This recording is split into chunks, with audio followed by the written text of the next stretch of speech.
Hello student, कैसे हैं आप लोग। उम्मीद है कि आप लोग सब ठीक होंगे और आपकी स्टडी बहुत अच्छे से चल रही होगी जेपीएससी की। और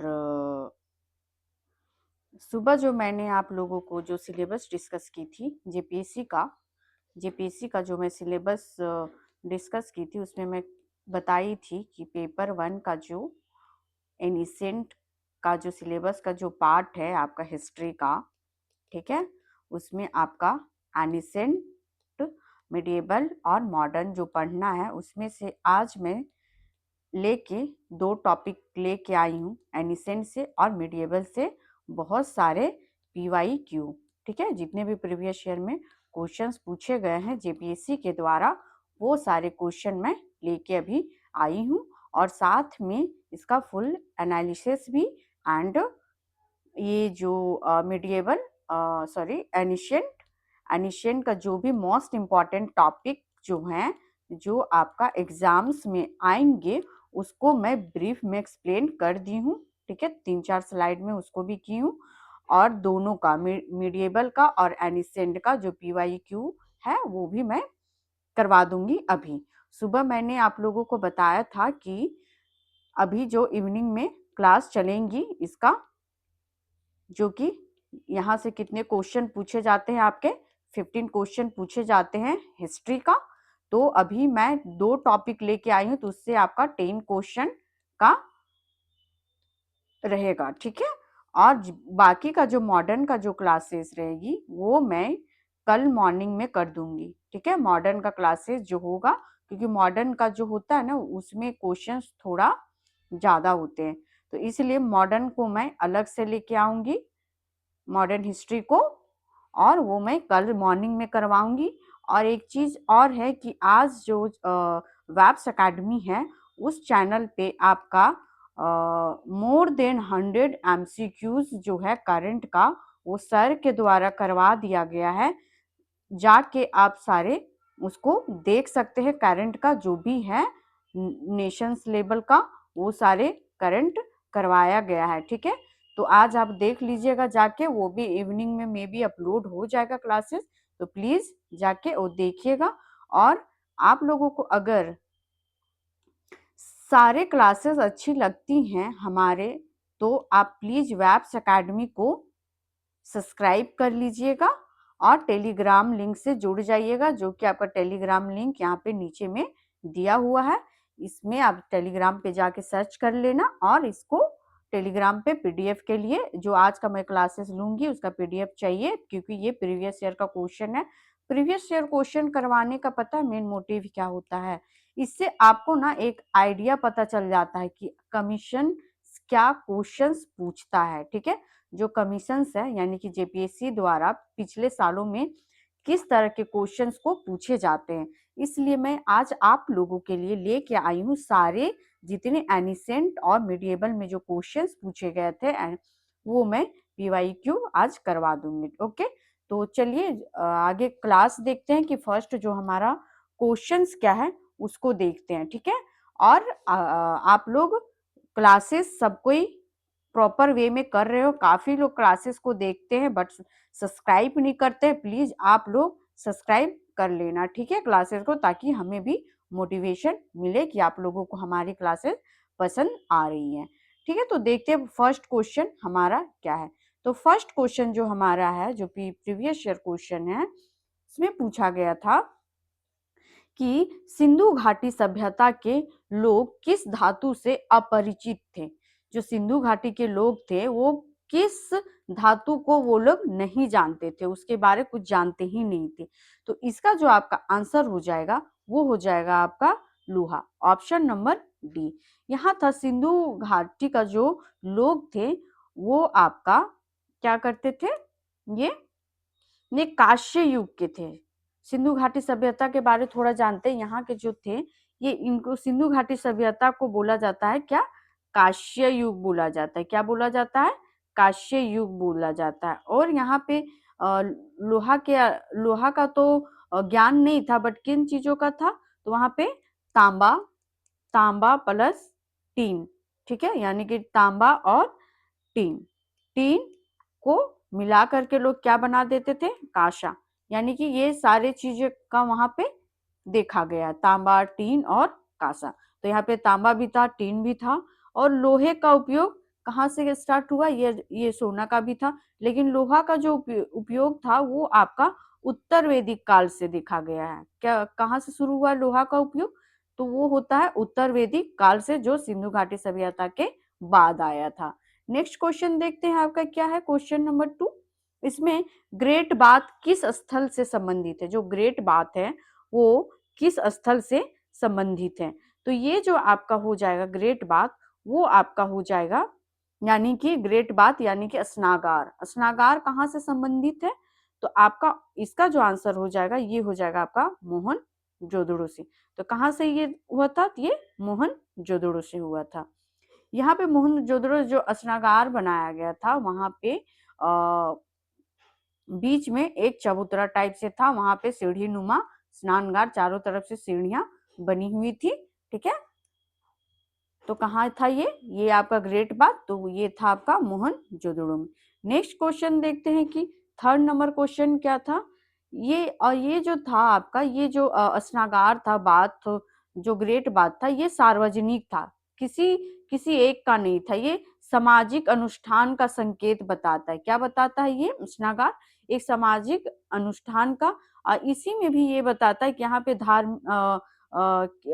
उन्नत जल निकासी भी था। जो ये स्नागार बना हुआ था, यहाँ पे जो जल का जो निकासी था वो उन्नत तरीके से किया गया था। ठीक है, नेक्स्ट क्वेश्चन देखते हैं थर्ड नंबर क्वेश्चन में क्या है। तो थर्ड में क्वेश्चन, काली जो बंगन है वो प्रसिद्ध है। ठीक है, काली बंगन किस चीज से प्रसिद्ध था, तो इसका जो आपका आंसर हो जाएगा ये हो जाएगा अग्नि कुंडों से। अग्नि कुंडों के लिए जो काली बंगन था वो प्रसिद्ध था। ठीक है, इसमें था कि कालीबंगा जो अभी कहाँ पे स्थित है आपका कालीबंगा, तो इसका हो जाएगा आपका राजस्थान में। कहाँ पे स्थित है, ये राजस्थान में स्थित है। और यहाँ पे ये भी था कि यहाँ पे वैदिक यज्ञ का परंपरा का मतलब निशानी यानी कि संकेत मिला है। कहाँ पे, कालीबंगा से।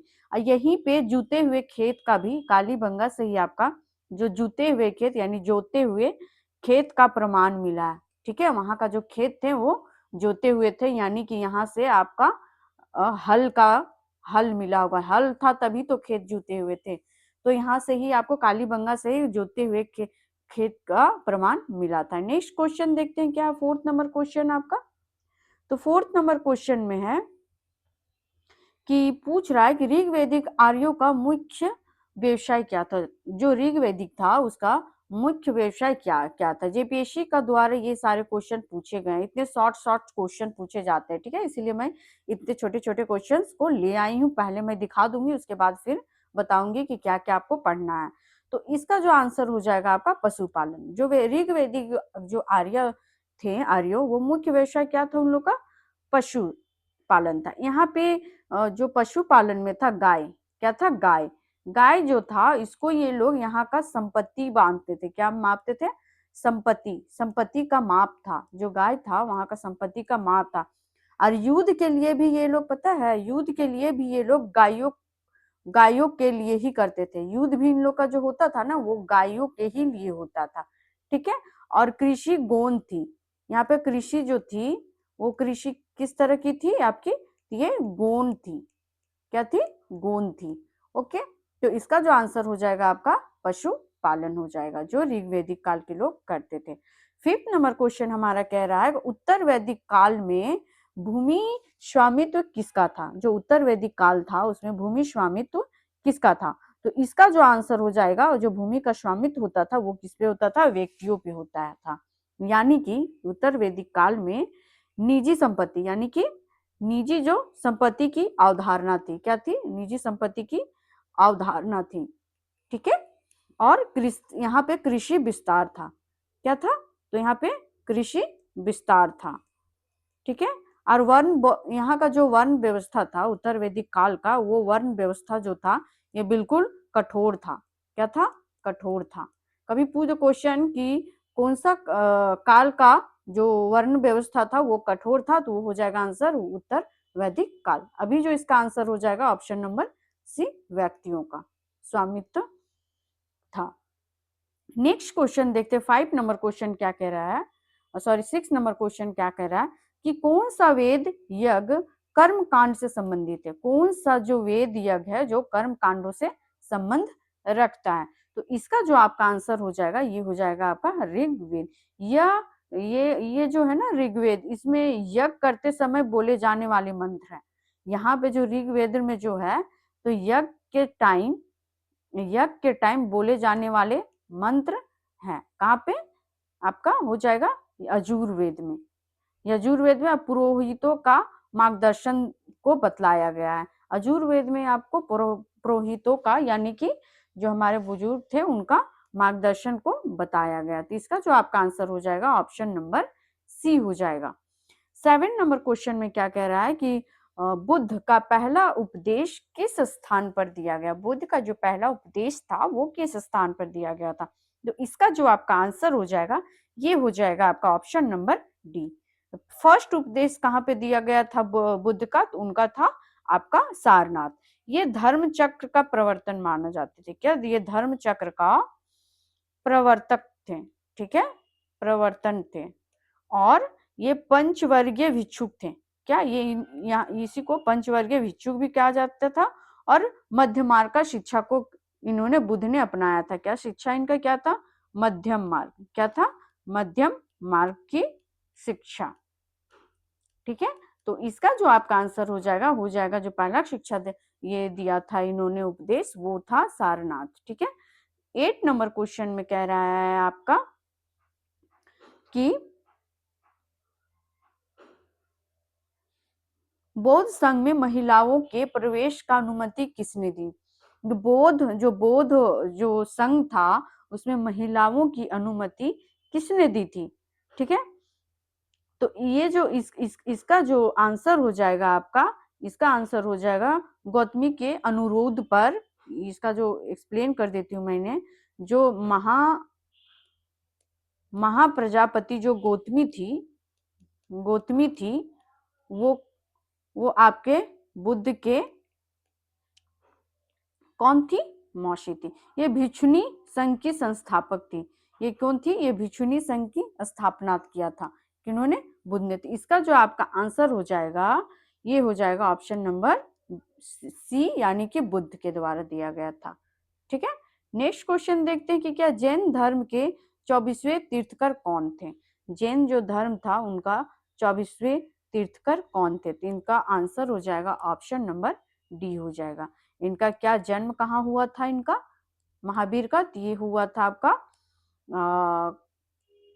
कुंडग्राम में, ठीक है, कुंडग्राम में हुआ था। इनका त्रिरत्न का प्रचार किया था और इनका जो तपस्या थे वो काफी कठोर था, इनका महावीर का। तो इसका आंसर हो जाएगा आपका option number D. Next question देखते हैं क्या है। 10th में है कि वज्जी संघ की राजधानी क्या थी। जो वज्जी संघ था उसका जो राजधानी था वो कहाँ था। तो इसका जो आंसर हो जाएगा, ठीक है, वज्जी संघ का जो ये राजधानी था वो आपका कहाँ था। तो इनका जो आप आंसर दे सकते हो वेरी इजी है, ये आप बताओगे, ठीक है। विजी संघ का जो राजधानी है ये आप बताओगे। आप कमेंट बॉक्स में प्लीज ये जो चैनल है ना वैप्स एकेडमी इसको सब्सक्राइब कर लीजिएगा, ठीक है। और क्लास खत्म होने के बाद जो मैं क्वेश्चंस को पूछती हूँ उसका आंसर आप कमेंट बॉक्स में जरूर दीजिएगा। इससे ये पता चलेगा ना कि आपको याद हो जाएगा, ठीक है, आपको ना याद हो जाएगा क्वेश्चंस, ठीक है। नेक्स्ट क्वेश्चन देखते 11 नंबर क्वेश्चन में क्या कह रहा है कि धौलावीरा सिंधु सभ्यता का महत्वपूर्ण स्थल है, क्यों। जो धौलावीरा है वो सिंधु सभ्यता का जो महत्वपूर्ण स्थल क्यों माना जाता है, क्यों माना जाता है। तो यहाँ जो जल प्रबंधन प्रणाली था वो क्या था, उत्कृष्ट थी। क्या थी, मतलब बहुत अच्छा था। यहाँ पे जो धौलावीरा भी कहाँ सिचुएटेड है आपका, ये वो है आपका गुजरात में। कहाँ पे, गुजरात में है आपका धौलावीरा। और जल संग्रह का जो इन लोग का टैंक रहता था वो अलग अलग रहता था। हर फैमिली का अलग अलग टैंक बना हुआ था। और यहाँ पे शुष्क क्षेत्र यानी कि जो धौलावीरा है यहाँ पे शुष्क क्षेत्र की उन्नत मतलब तकनीक था, कहाँ पे आपका धौलावीरा पे। तो इसका जो आपका आंसर हो जाएगा ऑप्शन नंबर सी हो जाएगा। 12th नंबर क्वेश्चन में क्या कह रहा है? 12th नंबर क्वेश्चन पूछ रहा है आपको कि सिंधु सभ्यता की लिपि कैसी थी। ठीक है, वेरी इजीएस्ट क्वेश्चन। ठीक है, तो इसका जो आप आंसर मुझे दोगे, जो सिंधु सभ्यता की जो लिपि थी वो किस तरह की थी। ठीक है, तो ये मैं बस एक्सप्लेन कर देती हूँ कि जो सिंधु सभ्यता की जो लिपि थी, वो जो लिपि थी ना दाएं से बाएं की ओर जाती थी, यानी हम लोग अभी ऐसा लिखते हैं ना, लेकिन सिंधु घाटा सभ्यता में दाएं से बाएं की ओर लिखते थे। ठीक है, और लगभग यहाँ पे लगभग कितने, लगभग 400 चित्र मिलते हैं, और आज तक पीढ़ी नहीं जा सकी है। आज तक जो ये लिपि है, जो आपको क्वेश्चन में पूछा गया किस लिपि कैसी थी, तो ये जो लिपि थी आपकी अभी तक इसको पढ़ी नहीं गई है। ठीक है, तो इसका जो आपका आंसर होगा मैं एक्सप्लेन कर दी हूँ। ठीक है, अभी तक ये अपढ़ित है, ये जो है जो लिपि है जो जो अभी तक पढ़ी नहीं गई है, ये अभी तक अपढ़ित है। ठीक है, तो इसका जो आपका आंसर है ये आप मुझे बताइएगा, एक्सप्लेन कर दी हूँ, क्योंकि ये दाएं से बाएं की ओर लिखा जाता है और 400 चिन्ह है इनके। ठीक है, नेक्स्ट क्वेश्चन देखते हैं। 13 नंबर क्वेश्चन में क्या कह रहा है आपका कि ऋग्वैदिक काल में राजा को कर के रूप में क्या दिया जाता था। जब ऋग्वेद का जो चल रहा था पीरियड, उस टाइम राजा को क्या कहा जाता था। तो उस टाइम जो राजा को जो कर के रूप में जो दिया जाता था उसको क्या बोलते थे, यानी कि जो टैक्स दिया जाता था उसको क्या बोलते थे, बलि बोलते थे। ठीक है, बलि जो होता था, ये बलि का मतलब ये नहीं कि बलि जो हम बकरा वकरा, ऐसा नहीं। बलि का मतलब होता था ना कि स्वेच्छा से दिया गया कर, यानी कि स्वेच्छा से। ठीक है, स्वेच्छा से दिया गया कर, अपनी खुशी से दिया गया कर। ठीक है, बलि कर होता है। और कोई अस्थाई कर व्यवस्था नहीं थी यहाँ पे, कोई जो था ना कि स्थायी कर व्यवस्था नहीं थी कि आपको पैसा देना है तो पैसा ही देना है, संपत्ति देना है तो संपत्ति देना, ऐसा कुछ नहीं। आपको जो इच्छा करता है वो आप कर के टैक्स मतलब टैक्स के ये में दे सकते हो। और राजा का यहाँ पे जो होता था ना कि जो राजा था ना वो जन का रक्षक था। ठीक है, जन का रक्षक भी बोला गया है। पूछ दे कि कौन सा काल में जन का रक्षक बोला गया, कौन सा काल को, तो वो हो जाएगा आपका वैदिक काल। ठीक है, तो इसका जो आंसर हो जाएगा ऑप्शन नंबर सी हो जाएगा। नेक्स्ट क्वेश्चन है आपका उत्तर वैदिक काल में सभा का मुख्य कार्य क्या था। उत्तर वैदिक काल में जो था कि सभा का मुख्य कार्य क्या था। तो इसका जो आपका आंसर हो जाएगा सभा, सभा का यानी कि न्याय करना। ठीक है, तो इसका जो आंसर हो जाएगा न्याय।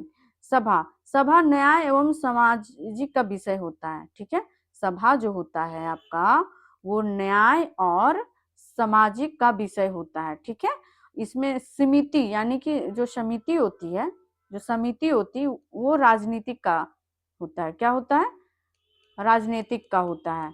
ठीक है, अभी यहाँ का महत्व कम हुआ है। ठीक है, तो इसका जो आपका आंसर हो जाएगा ऑप्शन नंबर सी, यानी कि सभा क्या है, एक न्यायिक है। नेक्स्ट क्वेश्चन है आपका अस्मक महाजनपद किस नदी के किनारे स्थित है। अस्मक जो महाजनपद था वो किस नदी के किनारे स्थित है। तो इसका जो आंसर हो जाएगा आपका गोदावरी। ठीक है, अस्मक दक्षिण भारत का जो अस्मक है वो आपका दक्षिण भारत का महाजनपद है। कहाँ का है, दक्षिण भारत का। क्वेश्चन में पूछ दे कि अस्मक महाजनपद पद जो है वो किधर का है, तो वो हो जाएगा आपका दक्षिण भारत का, जो गोदावरी, जो कि गोदावरी घाटी पर स्थित है। और इसकी जो राजधानी थी वो थी आपकी पोटली, पोटली यानी कि पोटन। क्या था, पोटन था। तो नेक्स्ट क्वेश्चन देखते हैं। आई होप जो मैं एक्सप्लेन कर रही हूँ आप लोगों को समझ में आ रहा होगा। ठीक है, और नेक्स्ट क्वेश्चन अब देखते हैं क्या है आपका। 16 नंबर क्वेश्चन में है कि बुद्ध को ज्ञान की प्राप्ति कहाँ से हुई थी। जो बुद्ध का ज्ञान, जो बुद्ध जो अपने ज्ञान का जो प्राप्ति किए थे वो कहाँ से किए थे, जगह का नाम बताना है।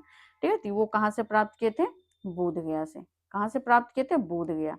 और ये जो ये बुद्ध जो बुद्ध वृक्ष होती है, जो बोधि वृक्ष थी, बोधि वृक्ष के नीचे बैठ के निरंजना नदी के तट पे पूछ दे कि बुद्ध ने किस नदी के तट पे बैठ के अपना ज्ञान का प्राप्ति की थी, तो वो निरंजना नदी के तट पर, और बोधित्व से बुद्ध बने थे। इसी टाइम उन्होंने बोधित्व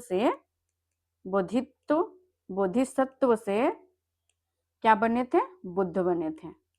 ठीक है, तो इसका आंसर हो जाएगा आपका बोध गया।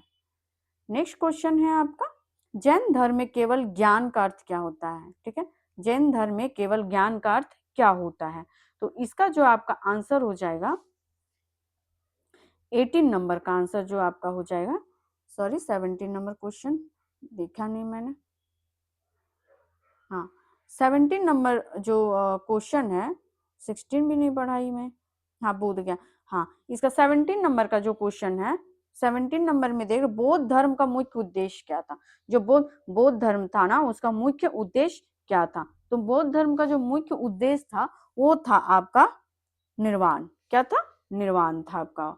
निर्वाण जो होता है ये दुख से मुक्ति का बात करता है। क्या बात करता है ये निर्वाण, आपका दुख से मुक्ति का बात करता है। ठीक है, और इसमें अष्टांगिक मार्ग का बात किया गया है। किसका मार्ग किया गया है, अष्टांगिक मार्ग का बात किया गया है। ठीक है, और आत्मा जो स्थायित्व का अवधारणा नहीं है। यहाँ जो बौद्ध धर्म में जो बात किया गया है कि आत्मा का क्या, आत्मा का अवधारणा नहीं है। ठीक है, अस्थायित्व अवधारणा नहीं है, तो इसका जो आपका आंसर हो जाएगा ऑप्शन नंबर सी, यानी कि निर्वाण। ठीक है, नेक्स्ट देखते हैं क्वेश्चन 18 नंबर, जैन धर्म में केवल ज्ञान का अर्थ क्या होता है। जैन धर्म में केवल ज्ञान का जो अर्थ होता है वो आपका हो जाएगा पूर्ण ज्ञान। ऑप्शन नंबर बी हो जाएगा। केवल ज्ञान एक सर्वज्ञ अवस्था होता है। जो केवल ज्ञान होता है आपका, ये आपका सर्वज्ञ, ठीक है, सर्वज्ञ अवस्था होता है, अवस्था होता है। ये मोक्ष की पूर्व की स्थिति बताता है। क्या बताता है, ये जो मोक्ष होता है ना, उसकी पूर्व की स्थिति को बताता है। महावीर को केवलाज्ञ प्राप्त होता है। ठीक है, केवल ज्ञान पर, इसमें जो होता है ना, महावीर जो थे जैन धर्म के, उनको बस केवल, केवल क्या था यहाँ पे, ज्ञान प्राप्त हुआ था। क्या प्राप्त हुआ था, ज्ञान प्राप्त हुआ था। नेक्स्ट क्वेश्चन देखते हैं क्या है इसमें, मगध साम्राज्य की दूसरी राजधानी कौन सी थी। ठीक है, ये झारखंड और बिहार का पता है, ये सारे क्वेश्चन बहुत फेवरेट हैं। जेपीएससी और बीपीएससी का ना बहुत फेवरेट क्वेश्चन है। ये सब हमेशा कॉपी पेस्ट करते रहते हैं। तो इसका जो मगध का जो ये, इसका जो आपका आंसर हो जाएगा 19 नंबर का, वो आपका हो जाएगा कहाँ, पाटलिपुत्र। कहाँ है इसका राजधानी, पाटलिपुत्र। और ये किसके द्वारा विकसित किया गया था, तो अजात शत्रु के द्वारा। ठीक है, अजात शत्रु के द्वारा। ओके, और इसमें ये गंगा सोन का संगम है। जो पाटलिपुत्र सिचुएटेड है, जहाँ पे मगध है, ये जो पाटलिपुत्र राजधानी, वो गंगा और सोन का, जो गंगा नदी और सोन नदी है, उनका संगम माना गया। यहाँ पे जो रणनीतिक दृष्टि बहुत महत्वपूर्ण था, पाटलिपुत्र का जो रणनीतिक जो दृष्टि था वो बहुत ही महत्वपूर्ण था। नेक्स्ट क्वेश्चन देखते हैं क्या है, थोड़ा जल्दी जल्दी करवाते हैं क्योंकि काफी क्वेश्चन है। और 20 का देखते हैं कि क्या है यहाँ पे, अशोक का धम्म मुख्यतः किस पर आधारित होता है। जो धम्म है, अशोक का जो धम्म है, वो मुख्यतः किस पर आधारित है। तो इसका जो आंसर हो जाएगा, ये हो जाएगा हमको आपका अहिंसा और नैतिकता। किससे हो जाएगा आपका, अहिंसा और नैतिकता। तो इसको देखते, धम्म, धम्म एक नैतिक आचार संहिता है। जो धम्म है आपका, ये धम्म है आपका, ये नैतिक और आचार्य संहिता का बात करता है। ये सभी धर्मों के प्रति सहिष्णुता बताता है। क्या बताता है, सहिष्णुता बताता है। और ये शिलालेखों में उल्लेख है। क्या है ये, अशोक धम्म, ये जो अशोक का जो 14 शिलालेख है, उसकी उल्लेखता को बताता है। नेक्स्ट देखते हैं क्या है आपका, इसमें पूछ रहा है कि सिंधु घाटी सभ्यता में माप तौल की प्रणाली कैसी थी। जो सिंधु घाटी सभ्यता था, उसकी माप तौल की प्रणाली कैसी थी, तो वो थी आपकी मानकीकृत। ठीक है, मानकीकृत थी। कैसी थी, मानकीकृत। यहाँ पे जो आपके ईंटों का जो अनुपात हुआ करता था, यानी कि रेशियो हुआ करता था, 1:2:4 हुआ करता। कभी ये भी पूछ दे कि सिंधु घाटी सभ्यता का ईंटों का जो रेशियो यानी कि अनुपात क्या होता है, तो 1:2:4 हुआ था।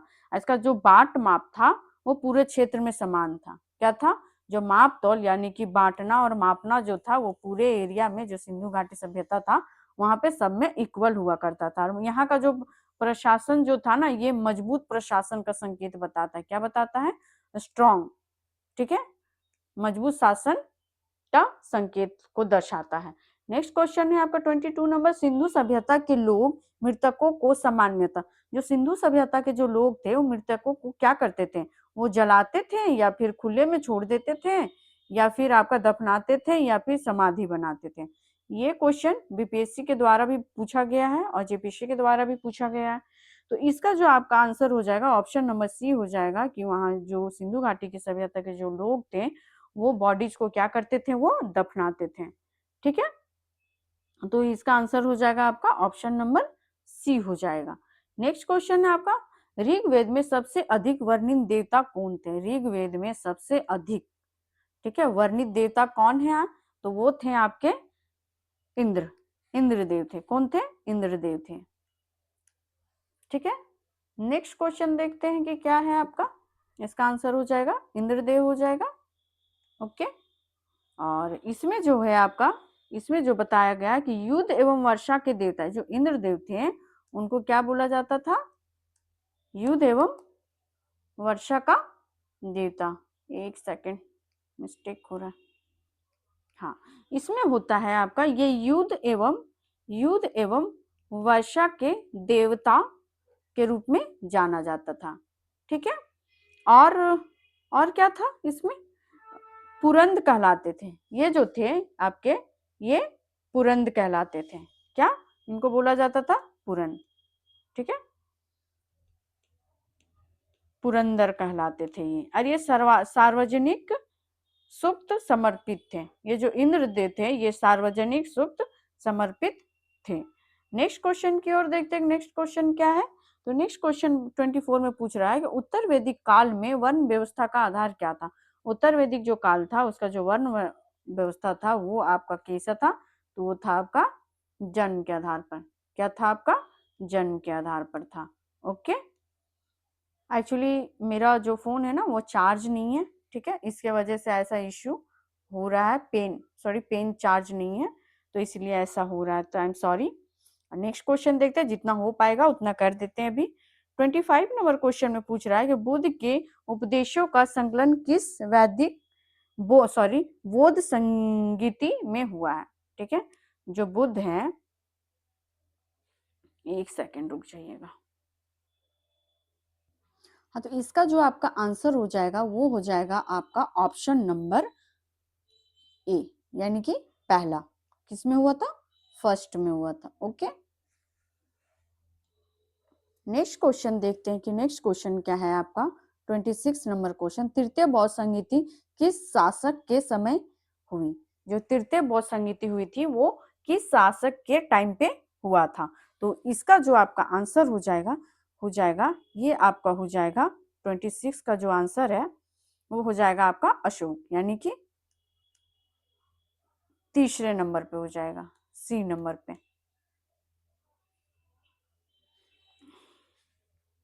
ठीक है, नेक्स्ट क्वेश्चन देखते हैं क्या इसमें क्या है कि अशोक जो थे, अशोक वो उन्होंने जो राजधानी था इनका पाटलिपुत्र था। कहाँ पे था, पाटलिपुत्र था। सॉरी, पेन को ना चार्ज करना पड़ेगा। ओके, फिर मैं क्लास को कंटिन्यू करती हूँ। एक सेकेंड रुक जाइएगा।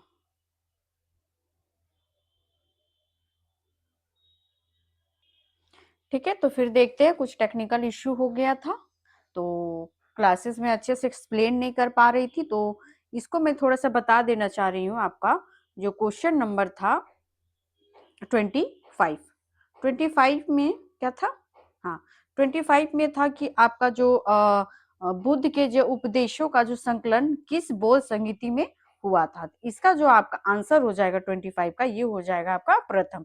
इसका जो स्थान था, जो बौद्ध संगीति पहला था, वो जो स्थान था वो था आपका राजगीर। कौन था, कहाँ था, राजगीर था। और इसका तो अध्यक्षता किसने की थी? तो महाकश्यप के द्वारा किया गया था। किसके द्वारा किया गया था? महाकश्यप के द्वारा। और इसी में आपका प्रथम ही बौद्ध संगीत में ही विनय व सूत पिटक का बात किया गया है। विनय व सूत पिटक का बात किया गया है। ओके, तो 26 नंबर क्वेश्चन देखते हैं कि क्या है आपका 26 नंबर क्वेश्चन। तृतीय बौद्ध संगीति किस शासक के समय हुई थी? जो तृतीय बौद्ध संगीतिया था वो किस शासक के टाइम पे हुआ था? तो इसका जो आपका आंसर हो जाएगा ये हो जाएगा आपका अशोक के टाइम पे। किसके टाइम पे हुआ था आपका? अशोक के टाइम पे हुआ था। और ये इसका जो स्थान था वो आपका कहाँ था?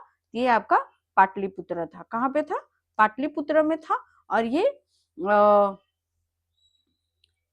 ये बौद्ध धर्म के शुद्धिकरण की बात की गई है। कहाँ पे? तृतीय बौद्ध संगीतिया में बौद्ध धर्म का शुद्धिकरण। और इनका जो अध्यक्ष थे वो आपके थे कौन? ये थे मांगलीपुत तिस्ती थे। कौन थे? मंगललिपुत तिस्ती थे। ओके, तिस्ती थे। ठीक है, अब 20 नेक्स्ट क्वेश्चन में देखते हैं। 27 नंबर क्वेश्चन में है कि जैन धर्म में गृहस्थों के लिए कौन सी व्रत निर्धारित था? जो गृहस्थ जीवन था उसके लिए कौन सा आपका जो व्रत था वो किया जाता था? तो इसका जो आपका 27 का जो आंसर हो जाएगा ये हो जाएगा आपका अनुव्रत। कौन व्रत था? तो अनुव्रत था। ये सीमित पालन करता था। ठीक है, ये सीमित का पालन होता था इसका। और महाव्रत क्या होता था आपका? एक महाव्रत होता था जिसमें सन्यासों के लिए था। ये जो महाव्रत था ना ये सन्यासों के लिए था। और अनुव्रत था जो कि आपकी गृहस्थ जीवन के लिए था और व्यवहारिक जीवन हेतु। ठीक है, और यहाँ पे व्यवहारिक जीवन हेतु भी बोला गया है व्रत का। नेक्स्ट क्वेश्चन देखते हैं। 28 नंबर क्वेश्चन में क्या कह रहा है आपका? 28 नंबर क्वेश्चन में है कि किस महाजनपद में गणराज्यनात्मक शासन प्रणाली थी? ठीक है, झारखंड का पीवाईक्यू में जेपीएससी का पीवाईक्यू में पूछा गया था कि महाजनपद में गणराज्यात्मक शासन प्रणाली थी, क्या थी वो? तो इसका जो आपका आंसर था वो हो जाएगा आपका वज्जी। कहाँ थी? वज्जी थी। वज्जी की जो राजधानी थी ये थी आपकी वैशाली। कहाँ थी?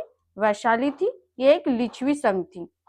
ठीक है, यहाँ पे लिच्छवी संघ है और सभा द्वारा निर्णय होता था। यहाँ का जो निर्णय लिया जाता था ये सभा के द्वारा निर्णय लिया जाता था। नेक्स्ट क्वेश्चन देखते हैं। 29 क्वेश्चन है कि मगध की शक्ति जो वृद्धि का सबसे महत्वपूर्ण कारण था। जो मगध की जो शक्ति की जो वृद्धि हुई थी उसका महत्वपूर्ण कारण क्या था? तो 29 का जो आंसर हो जाएगा ये आपका हो जाएगा लौह और खनिज। तो क्या हो जाएगा? लौह और खनिज। जो दक्षिण बिहार है अभी, ठीक है, दक्षिण बिहार में प्रचुर मात्रा में लौह मिलता था जो कि और यहाँ पे मजबूत हथियार भी पाए जाते थे। कृषि एवं सेना दोनों शख्स था। यहाँ का जो था मगध जो शक्ति का जो वृद्धि का जो सबसे मुख्य कारण था कि यहाँ पे आपका कृषि और सेना दोनों शक्तिशाली थे और मजबूत हथियार भी पाए जाते थे और लोहा प्रचुर मात्रा में मिलता था यहाँ पे। तो इसका जो आपका आंसर हो जाएगा लौह और खनिज। ऑप्शन नंबर बी हो जाएगा। नेक्स्ट क्वेश्चन की ओर देखते हैं क्या है आपका। 30 नंबर क्वेश्चन पूछ रहा है कि अशोक के अभिलेख मुख्यतः किस लिपि में है? जो अशोक का जो अभिलेख है वो मुख्य रूप से किस लिपि पे लिखा गया? तो ये जो आपका हो जाएगा ब्राह्मी। कौन सा लिपि में लिखा गया है? ब्राह्मी। अधिकांश भारत में ब्राह्मी लिपि का ये यूज किया जाता था। और उत्तर पश्चिम में क्या किया जाता था? आपका खरोष्टी का किया जाता था। जो उत्तर पश्चिम का एरिया जो था वहां पे खरोष्टी का किया जाता था। ठीक है, और अशोक का जो भाषा था वो था आपका यहाँ का जो भाषा था वो आपका था प्राकृत था। क्या था? प्राकृत था। ठीक है, भाषा आपका प्राकृत था और लिपि आपका ब्रह्मी था। पूछेगा कि अशोक का जो भाषा क्या था तो वो आपका प्राकृत भाषा था और लिपि क्या था? तो ब्रह्मी लिपि था। नेक्स्ट क्वेश्चन देखते हैं क्या है हमारा। हाँ, तो सिंधु का सब इसमें देखते हैं आपका एनिसेंट हिस्ट्री में थोड़ा कुछ पॉइंट जानते हैं एग्जाम पॉइंट ऑफ व्यू से। ठीक है, प्रीवियस ईयर के जितने भी क्वेश्चंस अभी आए हैं ठीक है उनको हम शॉर्ट्स में लेके थोड़ा सा टॉपिक वाइज डिस्कस कर देती हूँ कि क्या है इसमें। ठीक है, तो सबसे पहला जो पॉइंट है आपका, सिंधु घाटी सभ्यता से क्या क्या आपको पूछ सकता है एग्जाम में। तो इसमें पूछ सकता है कि सिंधु घाटी सभ्यता जो है वो कांस्य युग सभ्यता, जो सिंधु घाटी सभ्यता है वो कांस्य युग सभ्यता था। ये हड़प्पा के ईंटों का जो अनुपात क्या था, तो वो आपका था 1:2 था। इसका जो ग्रेट वार मोहनजोदड़ो में स्थित था, और इसमें जो डाकिया वार्ड था उसका जो प्रमाण केवल कहाँ मिलता है, तो वो लोथल पूछ देगा कि डाकिया वार्ड का प्रमाण केवल कहाँ मिलता है, तो वो आपका आंसर हो जाएगा लोथल में हो जाएगा। कालीबंगा को अग्निकुंड का प्रमाण मिला है, ठीक है। धौलावीरा जल प्रबंधन के लिए प्रसिद्ध माना जाता है। सिंधु लिपि अभी तक की अपढ़ित है, जो सिंधु लिपि है जो अभी तक पढ़ी लिखी नहीं गई है, जो कि दाएं से बाएं की ओर दाएं से बाएं की ओर लिखा जाता है। सिंधु सभ्यता में लोहे का ज्ञान नहीं था, सिंधु सभ्यता में लोहे का ज्ञान नहीं था, जिसमें आपको तांबा और टीन मिला के क्या बनाया जाता था, कांसा बनाया जाता था। नेक्स्ट देखते क्या, मृतकों को सामान्यतः यहाँ पे क्या किया जाता था, दफनाया जाता था। और जो नृत्य ज्ञान जो प्रतिमा थी वो जो बनता था वो काश्य धातु से बनता था। वहां के जो नृत्य का जितने भी प्रतिमा थे वो किस धातु से बनता था, वो काश्य धातु से बनता था। देखते हैं वैदिक काल पीरियड में, वैदिक काल का जो आपका PYQ में दिखाया आधारित क्वेश्चंस है जो आपको फिर से पूछ सकता है एग्जाम में। तो ऋग वैदिक आर्यों का मुख्य व्यवसाय क्या था, तो वो था आपका पशुपालन था। ऋग वैदिक में सर्वाधिक वर्णित देवता कौन थे, तो वो आपके हो जाएंगे इंद्रदेव। कौन थे, तो वो इंद्रदेव थे। नेक्स्ट क्वेश्चन, नेक्स्ट देखते हैं पॉइंट क्या है आपका, बलि। बलि ऋग्वेद का काल का कर था, जो बलि था वो ऋग्वेदिक काल का कर था। इसी में होता है कि लोग अपने स्वेच्छा के अकॉर्डिंग आप बलि देते थे, यानी कि कर देते थे किसको, राजा को। इसमें था सभा का कार्य न्यायिक था। यहाँ का जो ऋग्वेद का जो सभा था वो कैसा था, न्यायिक था, ठीक है। समिति कैसा थी, तो समिति राजनीतिक सभा थी, ठीक है। अथर्ववेद सामाजिक जीवन से संबंधित है, अथर्ववेद जो है वो आपका सामाजिक जीवन से संबंध रखता है। यजुर्वेद जो है ये यज्ञ और कर्म कांड का वेद को मानता है। नेक्स्ट देखते हैं आपका महाजनपद व मगध। महाजनपद और मगध में PYQ में बोला कि वज्जी एक गणराज्यनात्मक महाजनपद है, ठीक है। और वज्जी की राजधानी कहाँ थी, तो वैशाली थी। मगध की प्रारंभिक राजधानी कहाँ थी, तो राजगिरी थी। और मगध की दूसरी राजधानी कहाँ थी, तो पाटलिपुत्र थी। मगध की शक्ति का मुख्य कारण क्या है, तो लौह और खनिज था। और अस्मक अस्मक महाजनपद जो नदी कहाँ पे तट पे स्थित था, तो वो आपका स्थित है आपका गोदावरी नदी तट पे स्थित है। देखते हैं बौद्ध धर्म आधारित क्या है। बौद्ध धर्म आधारित आपका PYQ आ जाएगा कि बुद्ध का जन्म लुम्बिनी में हुआ है। बुद्ध का जन्म कहाँ पे हुआ है आपका, तो वो आपका लुम्बिनी में हुआ है। बुद्ध को ज्ञान बोध गया में प्राप्त हुआ। बुद्ध को जो ज्ञान बोध गया में प्राप्त हुआ, कहाँ पे, निरंजना नदी के तट पे पीपल के वृक्ष पे हो के नीचे, ठीक है। पहला उपदेश सारनाथ में इन्होंने दिया था, ठीक है। अब महानिर्वाण कुशीनगर में हुआ था इनका, ठीक है। कहा, महानिर्वाण कुशीनगर में हुआ था। महानिर्वाण का मतलब होता है कि इनका मृत्यु, ठीक है। मृत्यु कहाँ हुआ था इनका, क्यों, तो कुशीनगर में हुआ था। बौद्ध धर्म का अंतिम जो लक्ष्य था वो निर्वाण है। क्या है, निर्वाण है। बौद्ध ग्रंथों की भाषा कैसी हुआ करती है, तो वो पाली हुआ करती थी। नेक्स्ट देखते हैं यहाँ पे, प्रथम बौद्ध संगीति जो थी वो राजगिरी में हुई थी। कहाँ पे हुई थी, राजगिरी में। और तृतीय कहाँ हुई थी, संगीत अशोक के समय हुआ था। तृतीय बौद्ध संगीत किसके समय पे हुआ था, तो अशोक के समय काल में हुआ था। नेक्स्ट देखते हैं जैन धर्म संबंधित आधारित PYQ, ठीक है। जैन धर्म के प्रथम तीर्थकर कौन थे, तो आपका ये हो जाएगा आंसर, आपका हो जाएगा ऋषभनाथ। कौन थे, तो आंसर हो जाएगा आपका ऋषभनाथ, जो प्रथम क्या थे, तीर्थकर थे।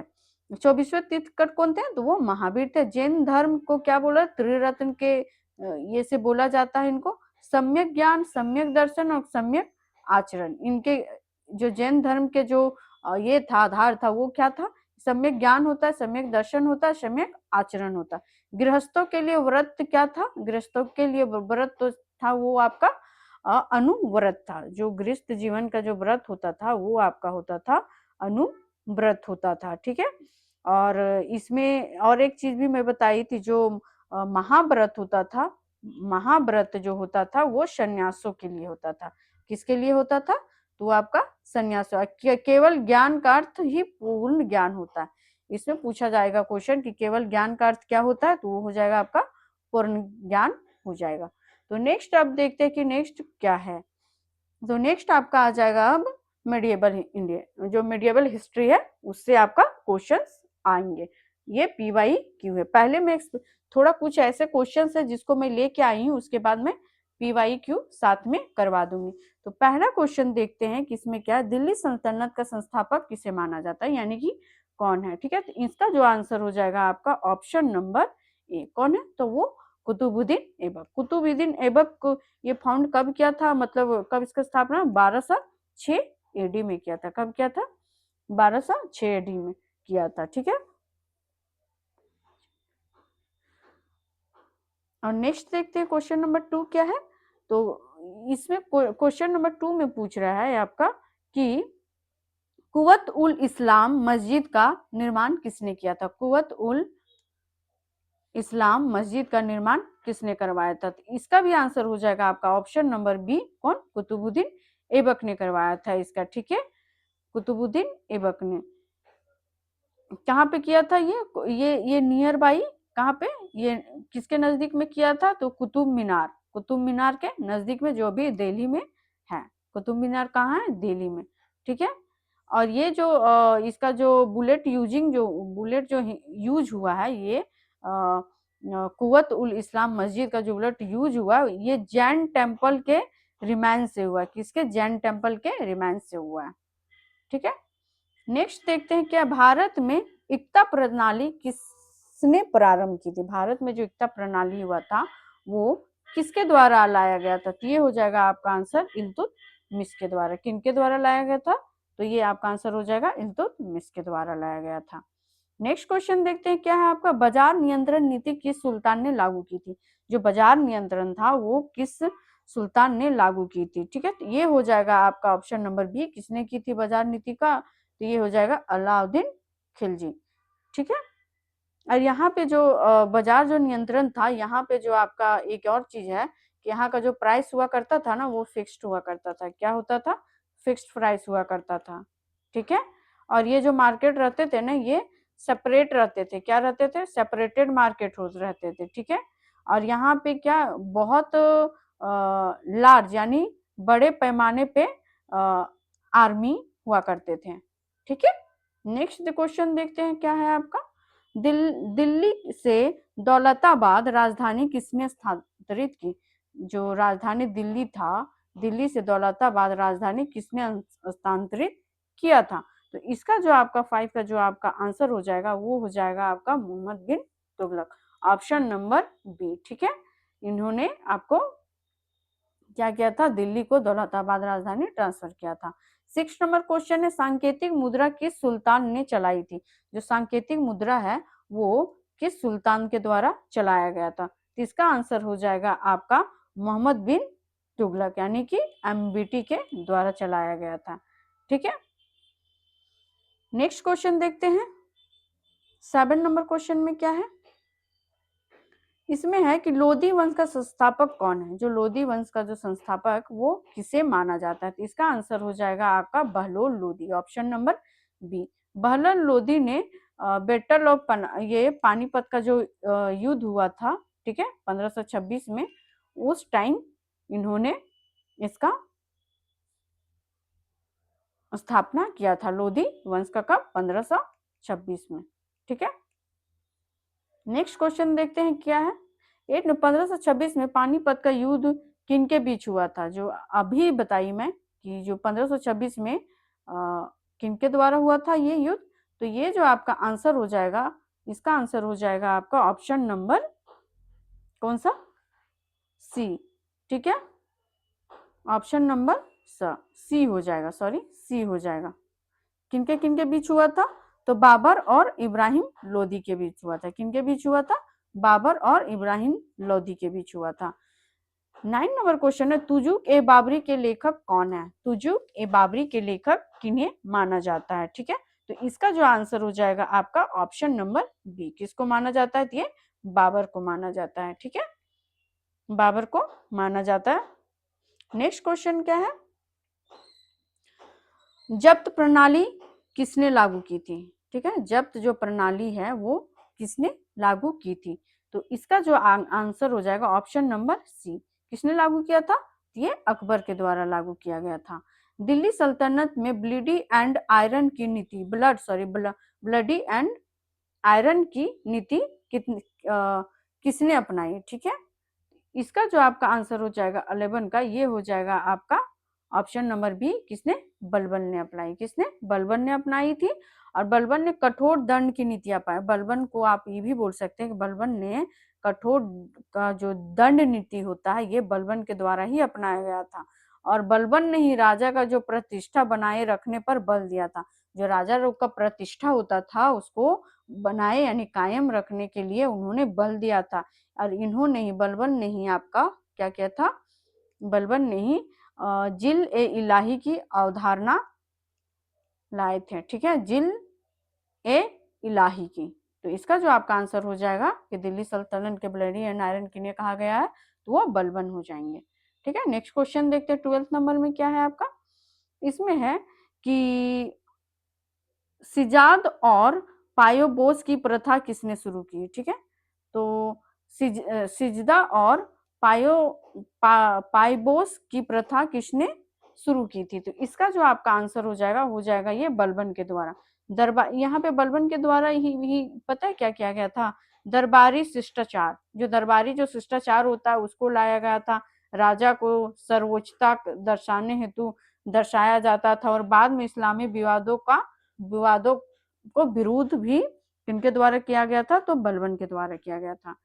अलाउद्दीन खिलजी की बाजार नियंत्रण नीति का मुख्य उद्देश्य क्या था? जो बाजार नियंत्रण का जो नीति था अलाउद्दीन का, उसका मुख्य कारण क्या था? मुख्य मतलब मोटिव यानी उद्देश्य क्या था? इनका जो उद्देश्य था विशाल सेना को बनाए रखना। इनका उद्देश्य क्या था? कि विशाल सेना को बनाए रखना, जिससे क्या होता है आपका मूल्य नियंत्रण होता है, फिर अलग अलग बाजार होते हैं और सैनिक को कम वेतन में जीवन यापन का संभव होता था, इसी में होता था। ठीक है, नेक्स्ट क्वेश्चन देखते हैं 14 नंबर। मोहम्मद बिन तुगलक की कौन सी योजना असफल रही थी? मोहम्मद बिन जो तुगलक थे उनकी कौन सी ये एक योजना थी जो कि आपकी असफल रही थी? इसका जो आंसर हो जाएगा, उनका जो सारा राजधानी परिवर्तन भी असफल रहा, सांकेतिक मुद्रा का भी असफल रहा, कर में वृद्धि जो किए थे उसका भी असफल रहा था। ठीक है, तो इनका जो आंसर हो जाएगा ये हो जाएगा आपका option number D.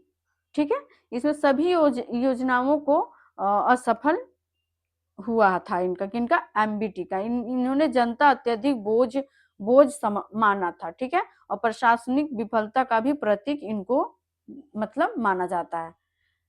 Next question क्या है, फिरोज शाह तुगलक किसके लिए प्रसिद्ध थे? फिरोज शाह जो तुगलक थे वो किसके लिए प्रसिद्ध थे? तो इनका जो आपका आंसर हो जाएगा ये हो जाएगा आपका ऑप्शन नंबर सी, यानी कि एफएसटी। आपके फिरोज शाह जो तुगलक थे ये आपका जन कल्याणकारी के नाम से ये प्रसिद्ध थे।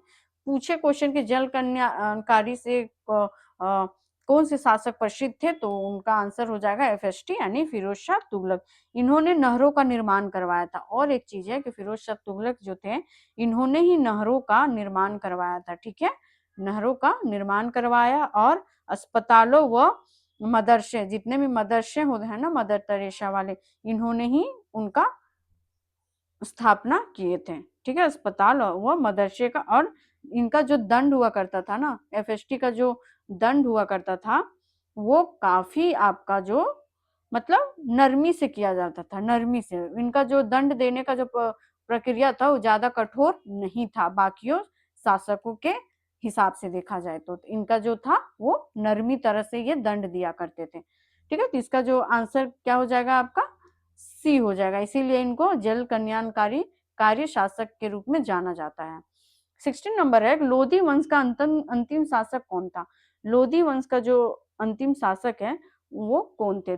लोधी वंश का अंतिम शासक थे आपके Ibrahim Lodi. Option number C. इन्होंने 1526 में ही जो पानीपत ये हुआ था उसी टाइम आपका बाबर को इन्होंने पराजित किया था। ठीक है, पानीपत के प्रथम युद्ध में कहाँ पे, दिल्ली का सल्तनत का अंत हो गया था। इसी टाइम इब्राहिम लोदी का जो अंतिम शासन बनने के बाद दिल्ली सल्तनत का जो काल था वो अंत हो गया था। ठीक है, नेक्स्ट क्वेश्चन देखते हैं क्या है आपका। पानीपत की प्रथम युद्ध को का ऐतिहासिक महत्व क्या है। जो पानीपत का जो युद्ध हुआ था 1526 में, उसका ऐतिहासिक महत्व क्या है। तो इसका जो आंसर हो जाएगा मुगल शासक की स्थापना।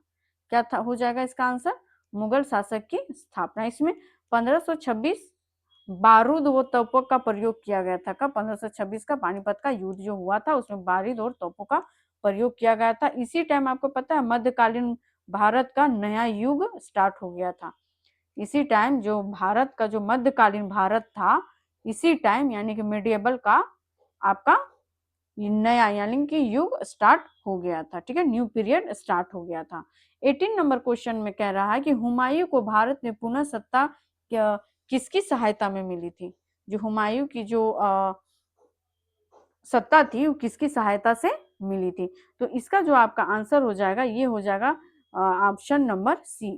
ठीक है, आंसर क्या हो जाएगा, शाह तहमास्प के द्वारा। ठीक है, शाह तहमास्प के द्वारा इनको हुमायूं को भारत में पुनः सत्ता किसकी, इन्हीं के सहायता से सत्ता प्राप्त करने को मिला था। ठीक है, ये जो थे ये शाह तामसप जो थे ये आपके ईरान के शासक थे। कहाँ के थे, ईरान के शासक थे, जो 1555 में हुमायूं की वापसी किए थे। ठीक है, 1555 में हुमायूं के टाइम पे वापसी किए थे और इनके टाइम पे कि फारसी का बहुत प्रभाव पड़ा था। ठीक है, नेक्स्ट क्वेश्चन देखते हैं। शेरशाह सूरी किस प्रशासनिक सुधार के लिए प्रसिद्ध है। जो शेरशाह सूरी है किस प्रशासनिक सुधार के लिए प्रसिद्ध है। तो इनका आंसर हो जाएगा आपका ऑप्शन नंबर सी, यानी कि भूमि मापन एवं सड़कें। शेरशाह सूरी भूमि मापन और सड़कें के सुधार के लिए प्रसिद्ध माने जाते हैं। इनके समय में भूमि का मापन, ग्रांड ट्रंक रोड और नया पूर्ण व्यवस्था इन्हीं के टाइम पे आया था। क्या क्या आया था, भूमि का मापन पहला, दूसरा जो ग्रैंड ट्रंक जो रोड बने हैं वो आया था और न्यायपूर्ण व्यवस्था बनाया गया था। ठीक है, शेरशाह सूरी के टाइम। नेक्स्ट क्वेश्चन देखते हैं क्या है। नेक्स्ट है आपका 20 नंबर क्वेश्चन कि अकबर की धार्मिक नीति, अकबर की जो धार्मिक नीति को क्या कहा जाता है। अकबर की जो धार्मिक नीति है उसको क्या कहा जाता है। तो इसका जो आपका आंसर हो जाएगा आपका दिन ए इलाही हो जाएगा और धार्मिक सहिष्णुता, यानी कि ऑप्शन नंबर डी। इनको अकबर को सभी धर्मों का समान ज्ञान था। ठीक है, जो अकबर थे उनको सभी धर्मों का समान ज्ञान था। ठीक है, और इसमें इबादत खाना की स्थापना की थी। अकबर ने ही इबादत खाना की स्थापना की थी और इनके कुछ अनुयायी होते थे, सीमित मात्रा में इनके अनुयायी भी हुआ करते थे। नेक्स्ट देखते हैं आपका क्या है। नेक्स्ट, हाँ, नेक्स्ट है आपका PYQ ओनली। ठीक है, यानी कि जितने भी जेपीएससी प्रीलिम्स के जो PYQ हैं जो पूछे गए हैं अभी तक वो आपके आ गए हैं। तो देखते हैं कि क्या क्या पूछा जाता था, मतलब जेपीएससी के द्वारा पूछे गए हैं। उसके अकॉर्डिंग आपको आइडिया भी लग जाएगा कि अभी आप लोगों को क्या क्या पढ़ना है।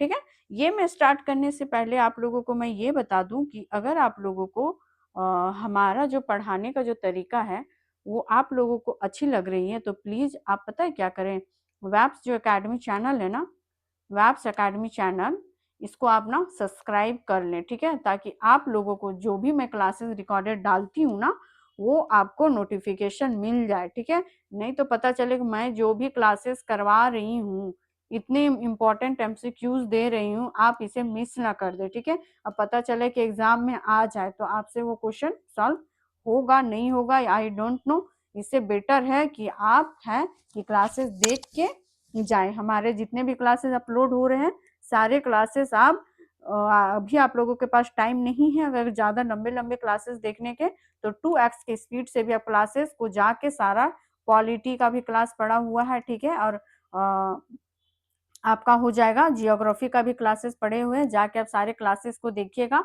और अभी शाम में आपका अपलोड होगा करंट का, नेशनल करंट का सर के द्वारा करवाया गया है, आप जाके उसे भी कर लीजिएगा कि ताकि उससे भी आपका जो नेशंस के जितने भी करंट अफेयर्स हैं वो सारे क्वेश्चंस आपके सॉल्व हो जाए।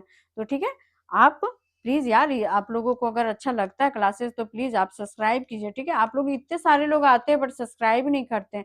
प्लीज आप ना सब्सक्राइब करके जाया करो, हमें भी अच्छा लगेगा ना ऐसे में कि आप लोग हमें पढ़ पा रहे हो, सुन पा रहे हो, और क्लासेस आपको अच्छी लग रही, तो हमें भी मोटिवेशन मिलता है कि हम आप लोगों के लिए और भी ज्यादा बेटर तरीके से क्लासेस को करवाएं। तो ठीक है, नेक्स्ट क्वेश्चन देखते हैं कि नेक्स्ट में PYQ में जेपीसी के द्वारा क्या क्या पूछा गया है। तो पहला क्वेश्चन था, दिल्ली सल्तनत का संस्थापक कौन था। ये देखो, अभी पहले ही स्टार्टिंग में पढ़ के आए हुए कि दिल्ली सल्तनत का संस्थापक कौन था। तो कौन थे ये एक्सप्लेन कर दी हूँ मैं, बस खाली ऐसे लगा देते चलते हैं।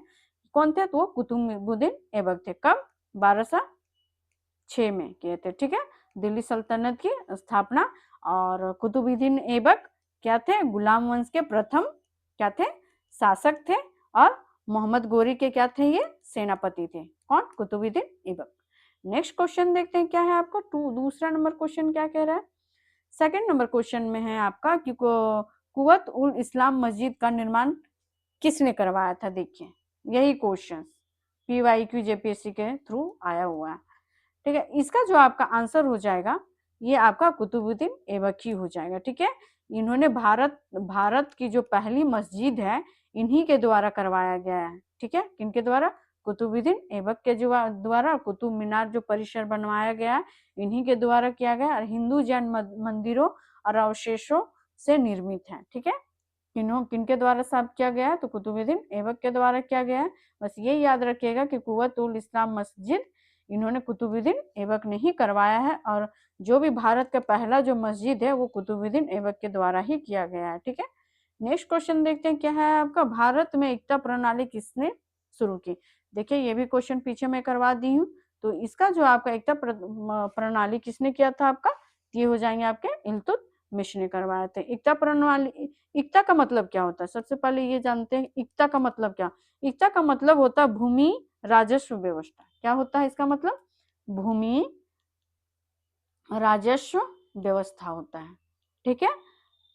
और इक्तादार को जो होता है ना, इक्तादार को वो वेतन के बदले जो वेतन के बदले देने वाले होते हैं, वो होता है। और इसमें प्रशासनिक नियंत्रण जो होता है ना, वो बहुत ही, एकता प्रणाली में जो प्रशासनिक नियंत्रण होता है वो बहुत मजबूत होता है, ठीक है। नेक्स्ट क्वेश्चन देखते हैं क्या है आपका।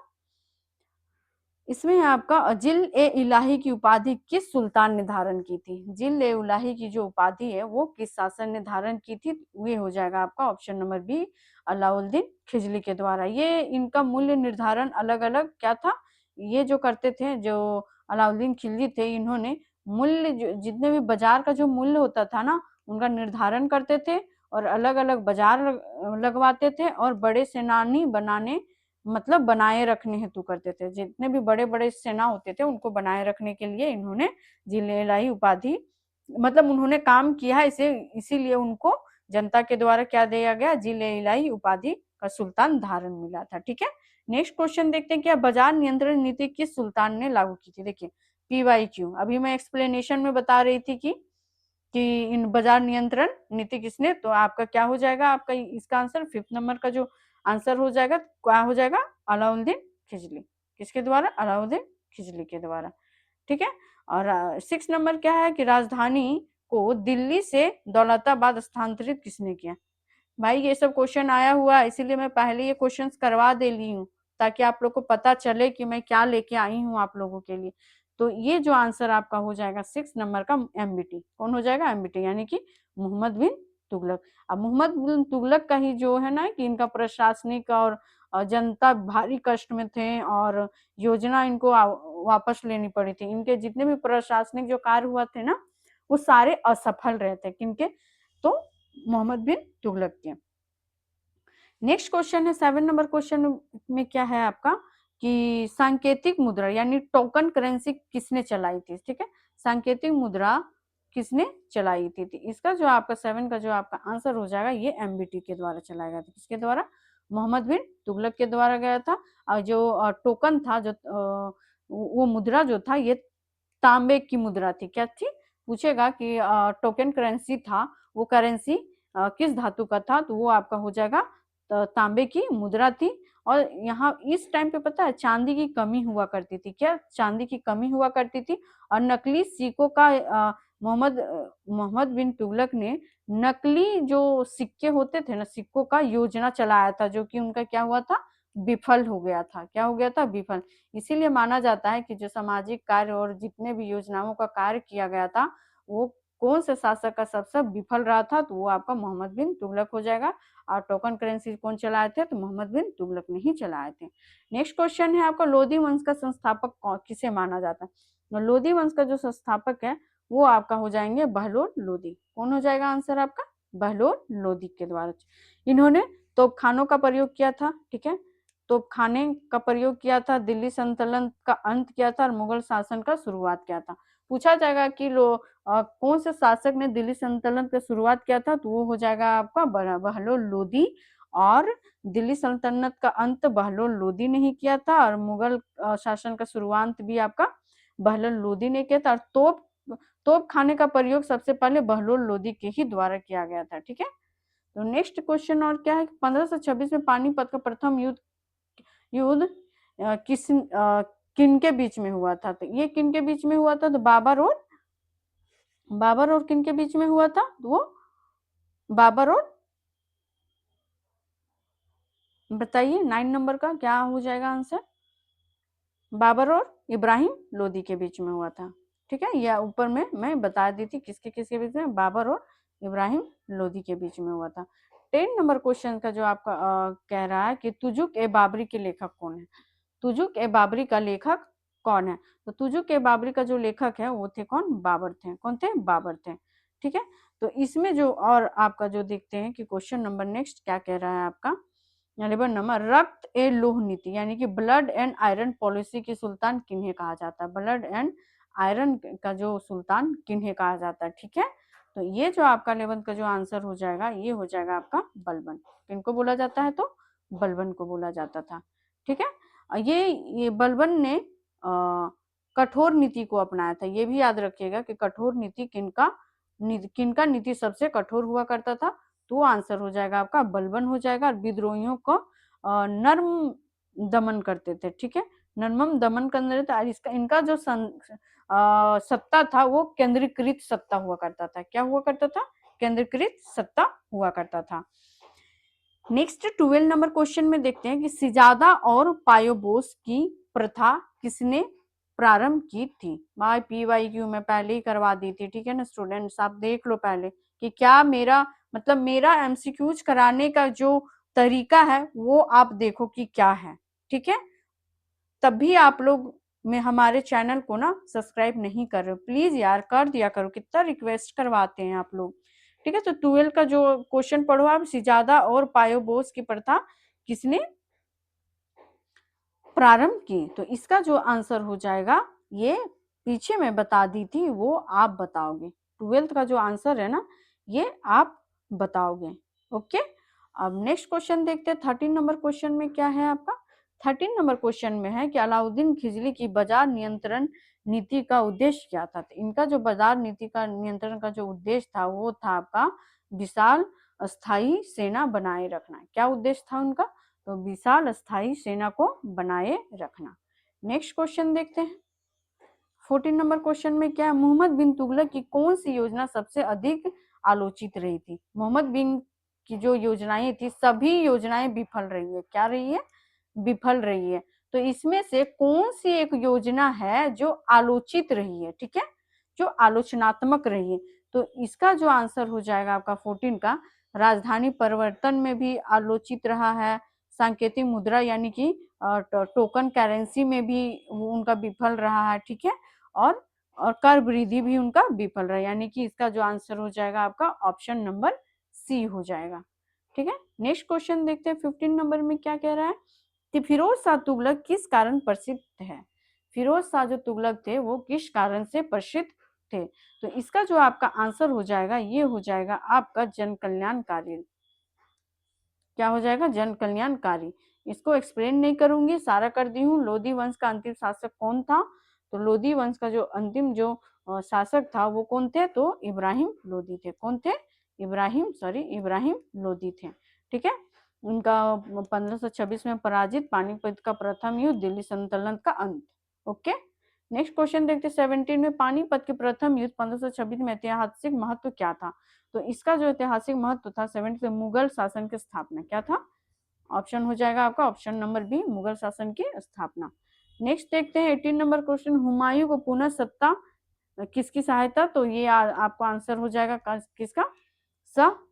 तमाशब का। ठीक है, मैं क्वेश्चंस ये बस दिखा रही हूँ कि मैं जो जो करवाई हूँ ना वही सारे क्वेश्चंस मैं लेके भी आई हूँ। शेषा सूर्य किस प्रशासनिक सुधार के लिए प्रसिद्ध थे? तो किनके लिए प्रसिद्ध थे? तो वो आपका हो जाएगा ऑप्शन नंबर सी, यानी कि भूमि मापन और एवं सड़के के लिए। ठीक है, नेक्स्ट देखते हैं 20 नंबर, अकबर की धार्मिक नीति को क्या कहा जाता? अकबर का जो धार्मिक नीति था उसको क्या कहा जाता था? तो इसका आंसर हो जाएगा आपका दीन है इलाही और धार्मिक सहिष्णुता, यानी कि ऑप्शन नंबर डी। ठीक है, 21 नंबर में है कि मनसबदारी प्रथा किस मुगल शासक ने प्रारंभ की थी? जो मनसबदारी जो प्रथा था वो किसने प्रारंभ की थी? तो इसका जो आपका आंसर हो जाएगा ऑप्शन नंबर सी हो जाएगा। किसने किया था? तो अकबर ने किया था। मनसब, मनसब का मतलब ये जो मनसब है, मनसब का मतलब होता है आपका पद या रैंक। ठीक है, पद या रैंक, यानी कभी पूछ दे कि पद या रैंक प्रथा किस मुगल शासक ने किया था? तो अकबर नहीं आया, उसी को बोलते हैं मनसबदारी। ठीक है, ये सैन्य और प्रशासनिक व्यवस्था को भी इन्होंने आधारशिला दिया था। ठीक है, नेक्स्ट देखते हैं क्या है 22 नंबर क्वेश्चन में क्या है कि 10 साला बंदोबस्त किससे संबंधित है? जो 10 साला है वो किससे संबंधित है? ये किससे संबंधित है? आपका भूमि राजस्व से। किससे? भूमि राजस्व से संबंधित है।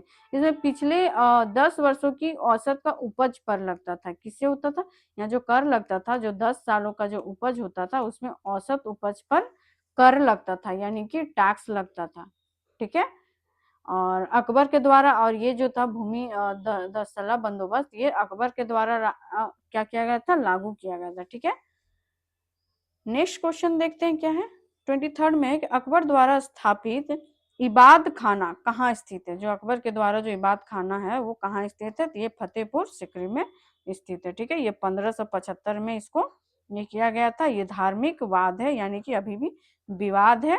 ओके, नेक्स्ट देखते हैं 24 नंबर क्वेश्चन में है कि अकबर नामा के लेखक कौन थे? अकबर जो नामा है उनके लेखक कौन थे? तो इसका आंसर हो जाएगा ऑप्शन नंबर ए। कौन है? तो अबुल फजल। कौन है? अबुल फजल। ठीक है, अकबरनामा का जो लेखक है वो कौन है? अबुल फजल। इनके जो रचनाएं हैं ये 3 खंडों में विभाजित है। जो अबुल फजल के जो रचनाएं हैं वो 3 खंडों में विभाजित है। ठीक है, प्रशासनिक विवरण, और तीसरा भाग जो है आपका आईने ए अकबरी। ठीक है, क्या है आपका? आईने ए अकबरी। नेक्स्ट देखते हैं क्या है, पूछेगा कि आईने अकबरी किनका रचना है? तो ये हो जाएगा आपका अबुल फजल का हो जाएगा। ठीक है, नेक्स्ट क्वेश्चन देखते हैं क्या है 25 नंबर क्वेश्चन में है कि जहांगीर की आत्मकथा का नाम क्या है? जो जहांगीर का जो आत्मकथा है उसका जो नाम है वो नाम है आपका तुजुक ए जहांगीर। क्या नाम है? तुजुक ए जहांगीर। ठीक है, इनका जो था कि शासन काल का इसका विवरण किया गया है, और इनका जो कला व न्याय पर बल दिया था। किसमें दिया था? कला और न्याय पर बल दिया था। एक्चुअली ना मेरा पेन जो है ना इसका रिटेन अच्छा से नहीं हो पाता है। ठीक है, तो इसीलिए मैं ना बोल देती हूँ कि ताकि आप लोग सुनो उस चीज को और समझ पाओ। अगर आप लोग लिख रहे हो तो प्लीज जो एक्सप्लेनेशन मैं करती हूँ ना वो टू दी पॉइंट ना आप लोग लिख लिया करो। ठीक है, टू दी पॉइंट आप लोग लिख लिया करो। ओके, और क्लासेस अच्छी लगती है तो प्लीज सब्सक्राइब। ठीक है, नेक्स्ट क्वेश्चन की ओर चलते हैं 26 का। नूरजहां जुंडा का संबंध किस शासक से था? तो इसका जो आंसर हो जाएगा आपका ऑप्शन नंबर क्या हो जाएगा? सी हो जाएगा, सॉरी बी हो जाएगा। किससे है? तो जहांगीर से है। नूरजहां आसफ खां और महाबत खां, ठीक है, दरबारी राजनीति के प्रभाव थे। ठीक है, संबंध इन लोग नूरजहां को झुंडा था, इनका किससे किससे संबंध था? नूरजहां का आसफ खां और महाबत खां से। ओके, नेक्स्ट क्वेश्चन देखते हैं क्या है आप नेक्स्ट 27 नंबर क्वेश्चन में है कि ताजमहल का निर्माण किसने करवाया? ये आंसर आप दो। ओके, झारखंड का पी वाई क्यू है भाई, कुछ भी पूछ सकता है यहाँ पे। ठीक है। नेक्स्ट 28 नंबर क्वेश्चन देखते हैं कि क्या है कि दीवान ए आम और दीवान ए खास किससे संबंधित है। दीवान ए आम और दीवान ए खास किससे संबंधित है। तो इसका जो आपका आंसर हो जाएगा क्या हो जाएगा 28 का आंसर ऑप्शन नंबर सी। किससे संबंध है, ये दरबार से संबंध है। किससे संबंध रखता है, तो ये दरबार से संबंध रखता है। 29 नंबर क्वेश्चन में है कि औरंगजेब किस नीति के लिए जाना जाता है। औरंगजेब की जो नीति है वो किस नीति के लिए जाना जाता है। तो औरंगजेब किस नीति के लिए जाना जाता है, तो ये धार्मिक कठोरता के लिए जाना जाता है। ऑप्शन नंबर सी हो जाएगा इसका आंसर। नेक्स्ट क्वेश्चन देखते हैं 30 नंबर क्वेश्चन में क्या है कि मुगल साम्राज्य के पतन का प्रमुख कारण क्या था। जो मुगल साम्राज्य का जो पतन हुआ था उसका मुख्य कारण क्या था। तो इसका जो मुख्य कारण था ये था आपका कमजोर प्रशासन। क्या था आपका, तो कमजोर प्रशासन था, उत्तराधिकार का संघर्ष था, विशाल साम्राज्य था। तो इसका जो आपका आंसर हो जाएगा ऑप्शन नंबर डी यानी कि उपयुक्त में से सभी। ठीक है। तो आज का जो हमारे जो मिडिएबल और एनिशेंट का जो क्वेश्चंस हुए हैं वो प्रॉपर वे में आपको करवा दिया गया है। मैं पहले क्वेश्चंस को करवाई हूँ और PBIQ को भी दिखाई हूँ कि देखिए JPSC के द्वारा किस तरह के क्वेश्चंस पूछे जा रहे हैं, उसी के अकॉर्डिंग मैं आप लोगों को क्लासेस दी हूँ। तो प्लीज आप लोग वैब्स अकेडमी को से जुड़िए और हमें मोटिवेट कीजिए कि मैम हाँ आपका पढ़ाने का जो तरीका है वो बिल्कुल परफेक्ट है, आप इसी वे में हमें पढ़ाते रहिए प्रीलिम्स तक, और उसके बाद मैं मेंस का भी तैयारी करवाऊंगी। और अभी करंट का क्लासेस नेशन करंट का मिसलेनियस क्लासेस है वो अपलोड हो जाएगा, वो सर कर दिए होंगे, आप एक बार जाके चेक कर लीजिएगा। ठीक है। और वो क्लासेस को प्रॉपर आप देखना, ऐसा नहीं कि किसी और मतलब BPSC लिखा हुआ या फिर ADAU लिखा हुआ तो करंट का क्लासेस काम नहीं आता। करंट हर जगह चलता है। ठीक है। वो JPSC में भी चलता है, BPSC में भी चलता है, सारे एग्जाम्स में वो ग्रेजुएट के जितने भी एग्जाम्स होते हैं सारा में चलता है। तो आप जाके वो क्लासेस को प्लीज देखिए। ठीक है। ये मेरा आप लोगों से रिक्वेस्ट है कि क्लासेस को देखा कीजिए, मैं खुद वो क्लासेस को देखती हूँ। तो ठीक है, आज के लिए इतना ही करते हैं और जाते जाते आप लोग से एक बार फिर कहूंगी please like and subscribe. Okay bye, thank you.